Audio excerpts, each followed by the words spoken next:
Je sais que dans la tête de beaucoup de profs qui se lancent à leur compte, ils ne réfléchissent pas au fait qu'ils sont en train de lancer une entreprise. Ils ne réfléchissent pas au fait qu'ils sont en train de devenir gérants d'une entreprise et qu'ils vont devoir gérer certaines choses qui n'étaient pas forcément au programme et qui n'étaient pas forcément d'actualité quand ils étaient salariés ou à l'éducation nationale. Et c'est bien ça, je trouve, l'erreur qu'ils commettent.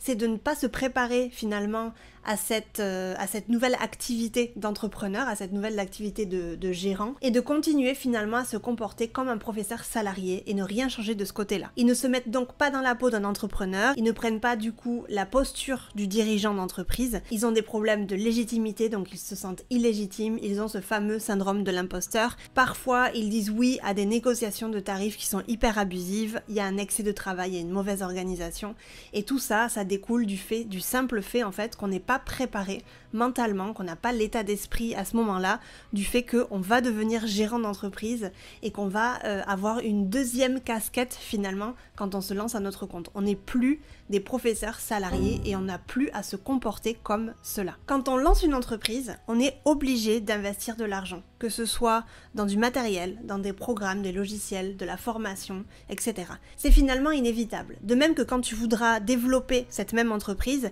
il faudra continuer à dépenser de l'argent que tu vas gagner, d'où l'importance d'avoir quand même une trésorerie solide pour grandir, gagner plus d'argent, de temps aussi, ou autre. Je n'ai jamais vu un professeur freelance réussir en investissant 0 € dans son entreprise. Et finalement, j'aime bien faire la métaphore suivante, investir pour moi dans son entreprise, c'est finalement comme arroser une plante, plus on l'arrose, plus on va lui donner d'eau, plus on va lui donner de temps, et plus elle va grandir. Pour te parler de mon expérience, quand je regarde un petit peu mes tableaux Excel de compta de 2019-2020, je me suis lancée pour info tout début 2019, quand j'étais nouvelle du coup dans ce secteur-là et que je me suis lancée comme professeur freelance, je peux observer que mes investissements à ce moment-là, mes dépenses à ce moment-là mensuelles étaient vraiment minimes, mais déjà existantes. Un nouvel ordinateur, un programme un peu plus performant pour mes factures, de nouveaux manuels pour mes élèves parce que je voulais apprendre un peu plus, des abonnements aussi à des sites pour me former sur internet, quelques heures par-ci par-là par semaine dans un coworking pour changer un peu d'air, etc. Et puis plus j'ai grandi, finalement, plus mes dépenses d'entreprise ont grandi elles aussi. Et quand je regarde mes dépenses d'entreprise aujourd'hui, fin 2024, elles n'ont absolument rien à voir avec ce que je dépensais début 2019. Mais aussi, les rentrées d'argent n'ont absolument rien à voir aussi. J'ai grandi et donc j'ai su investir quand il fallait, quand c'était le moment. Je suis convaincue qu'il est impossible de grandir et gagner plus d'argent si on n'investit pas soi-même, si on n'a pas cette confiance en notre entreprise, si on n'investit pas dans des choses finalement importantes pour notre entreprise. Beaucoup de profs, après des années sur le terrain à leur compte, du coup, continuent à chercher à économiser le moindre euro et essayent par exemple, je vous donne un exemple vraiment lambda comme ça qui me vient, de ne pas payer l'abonnement Zoom pour faire des cours de qualité qui coûtent simplement 130-140 € par an, ce qui reviendrait à dire que c'est moins de 13 € par mois, ce qui est vraiment minime. Ils continuent du coup à utiliser une version qui coupe, une version gratuite qui coupe après 40 minutes de cours, ce qui n'est absolument pas idéal ni pour l'enseignant ni pour l'élève, demandant donc à leur étudiant de se reconnecter en plein exercice de compréhension orale, je caricature bien évidemment, hein. Je trouve ici l'expérience client pas folle du tout. Et quand on est entrepreneur, il faut aussi penser à l'expérience client, le customer care qu'on appelle ça en anglais, désolé pour mon accent. Du coup voilà, il faut réfléchir à comment va se sentir notre étudiant pendant notre cours, mais aussi après notre cours. Quelle sensation, quelle émotion on va lui laisser à notre étudiant.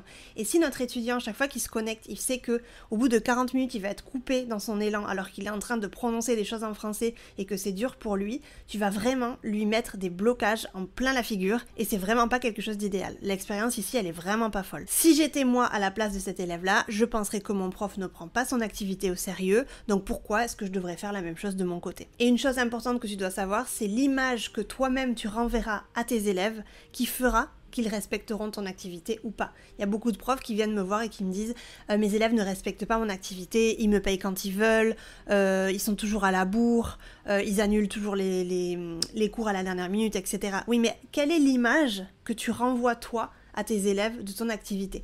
Est-ce que en premier lieu, tu te respectes toi et tu respectes ton activité?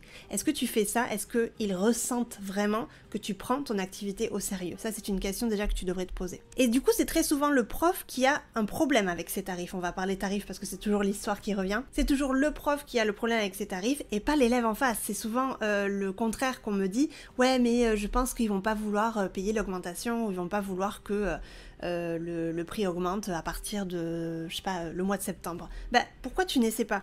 Pourquoi est-ce que tu réfléchis à quelque chose qui n'est pas encore arrivé? C'est souvent en fait un propre blocage qu'on a nous, alors que finalement, peut-être qu'en face de nous, c'est tout à fait ok. Donc au lieu de faire le radin pour une dizaine d'euros par mois, on parle encore de Zoom, hein, travaille plutôt ta relation à l'argent. Travaille un petit peu, voilà, tout ce qui fait que tu as ce problème-là, ce blocage-là avec l'argent. Augmente tes tarifs aussi pour te permettre d'investir dans ton entreprise, mais aussi de démontrer ton sérieux et ton engagement auprès de tes élèves. Ça va être hyper important.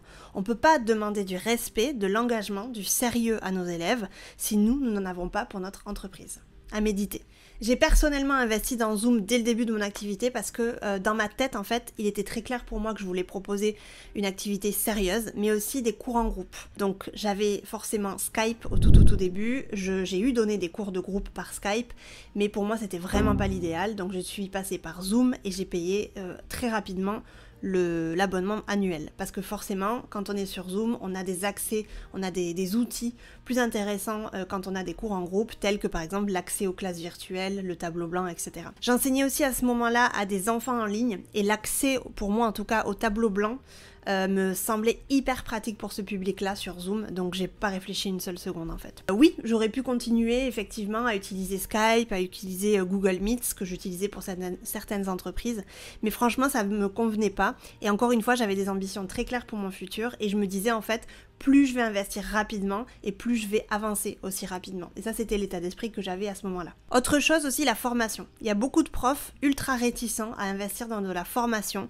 Alors je sais que c'est quelque chose qui est ultra nouveau sur Internet. Je parle pas forcément que de l'école des profs, hein. Il y a plein de formations qui vont être des formations de quelques heures à peine pour t'apprendre à prendre en main un nouveau manuel, un nouvel outil pédagogique, etc. Alors que finalement, en fait ça je comprends pas non plus. Finalement, se former, c'est un peu le propre du prof, on est d'accord. On demande à nos élèves de payer pour nos services parce qu'on est convaincu qu'avec un prof, ils iront beaucoup plus vite, beaucoup plus loin, et ils apprendront mieux du coup. Mais nous, en fait, on ne prend pas la peine de continuer à apprendre, de continuer à se former dans une nouvelle technique, pédagogique ou autre, etc. Je pense notamment à de nouvelles méthodes d'apprentissage, une nouvelle certification, un nouveau diplôme universitaire, des manuels innovateurs, etc. Mais aussi des connaissances au niveau entrepreneurial si tu es prof indépendant. Et comment ne pas citer l'école des profs, bien évidemment, rejoins-nous.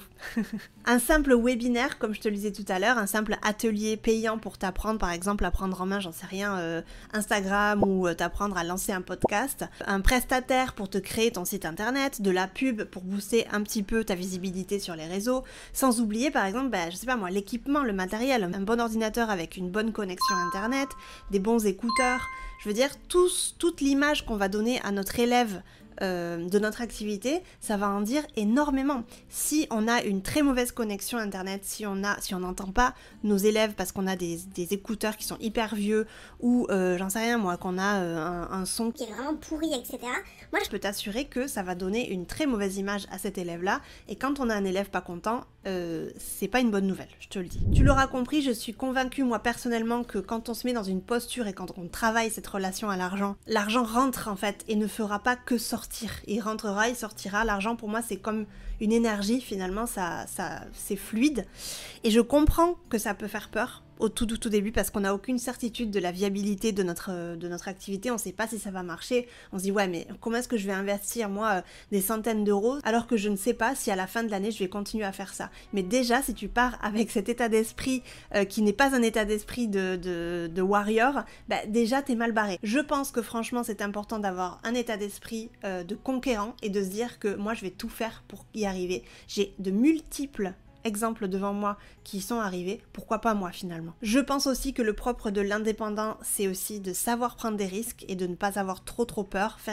Je sais que la peur, on peut pas l'éliminer au tout début, moi aussi j'avais des peurs et je continue à en avoir, mais prendre des risques, c'est la chose, pour moi en tout cas, une des choses les plus importantes avoir confiance en soi, avoir confiance en son entreprise, se former correctement auprès de pairs qui valent la peine, et finalement se former auprès de pairs qui valent la peine, qui auraient pris un peu le même chemin que nous et qui auraient réussi avant nous. J'espère que tout ce que je t'ai dit un petit peu ça t'a aidé, j'espère aussi que ça t'a un petit peu ouvert les yeux sur certaines choses. N'hésite pas à rejoindre la formation gratuite de l'école des profs, je pense que ce sera un très bon début pour toi pour comprendre un petit peu cette différence entre être prof et être gérant d'entreprise. Je te retrouve très bientôt, bye bye.